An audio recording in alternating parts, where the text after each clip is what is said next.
Hey everybody. I'm beginning to think that you suspect I'm on my iPad all the time. I might be. I don't know. I do actually work. So it's getting close to that time of year, and I actually did want to continue my topic of PTSD. Holy snickerdoodles, that is disgusting. Ugh. My slimy fingers are all over it. So I wanted to talk about my symptoms of PTSD. Just my symptoms. And, people can experience a variety of, symptoms with PTSD. So for me, for a long time, certain sounds would send a shiver down my spine. One of them being the sound of a can opening. And it could be a pop top, it could be anything. To me, it was the sound of a beer can opening. And when I heard that, I would automatically start to shake and sweat and get an upset stomach. And it would even happen when I would open a can of soda. So I stopped buying canned soda for a long time. Nightmares, some were kind of vague, but running down a hallway and then turning and looking behind me and it's black, but I know there's somebody after me. So those were pretty frequent for a lot of years after I left my situation. The startle reflex, again, a beer can, if someone slammed a door or if someone raised their voice, that would be all it would take for me to leave a room. And this is something that I worked on with my current husband. He's been so patient. And we've talked about it over the years, and he understands now. I feel much safer, obviously, and I don't do a lot of those things anymore. Although I still get sick to my stomach if he raises his voice, even though I know he's never going to hurt me. That's just something I'm going to continue to work on. Other symptoms. Low self-esteem. It's not related to PTSD, but always wanting to make sure that everybody had what they needed and making sure there was peace and harmony, because if there were people that were upset, I internalized it and got scared. So those are just some of the symptoms that I had. And there are other symptoms. Some people will have auditory or visual hallucinations, especially soldiers. They used to call it shell shock. And, they didn't know how to treat it. So what they would do, oh, hey, there is my beautiful face. And so these men coming back from war, they would suffer and they would have nightmares.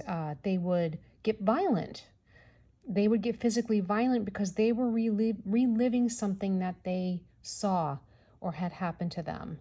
So Vietnam veterans, major flashbacks, being back in that war. And our vets, man, of any war, people that come back with trauma, that come back with the T word, they suffer so much, but they don't have to suffer in silence anymore because more is being done to help with PTSD. And of course, realizing it's not just for people that were in war, it's for people that's, were DV'd or SA'd, neglected as, when they were children, those sorts of things. Trauma can come in many forms. But that, for me, feeling on edge and being hyper aware and feeling that I have to be awake at night and make sure that everything is quiet and safe is not as bad as it used to be. But to this point, and I shared this in a comment with Toxic, and our comments, for some reason, Toxic got deleted. I have no idea why. But for me, I have to wear earplugs to bed, because if not, I will lie awake in bed and just listen. Because I think that part of me is listening for a door to slam, or for someone to come home at 3 o'clock in the morning and decide they were going to listen to rock and roll music at, 3 in the morning really loud, when there was a small child trying to sleep. And so I would wait and I would stay awake until this individual got home so I could try to prevent it. Of course, by trying to prevent it, that just escalated the DV. And so now I sleep with earplugs. And I have the occasional nightmare, and I will touch to see if my husband's in bed with me. I consider that a grounding technique.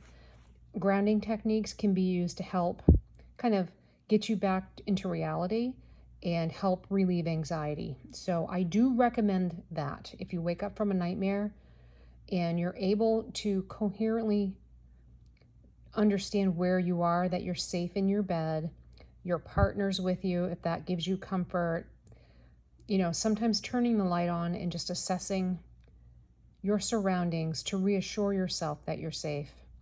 These are things that you can do to help ground yourself when you wake up in a panic from a nightmare.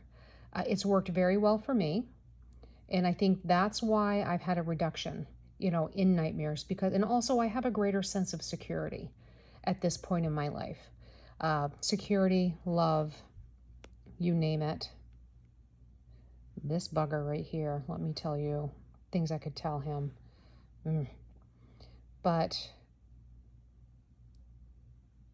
this is kind of where I am now, and this is what I've experienced in the past. Therapy is wonderful. There is also EMDR, and I can't think of what the letters stand for, but that's a new type of therapy. Some people are sold on it, some people aren't. I don't have a certification in that, and at some point I will do a certification training so that I can be certified to provide that as a service.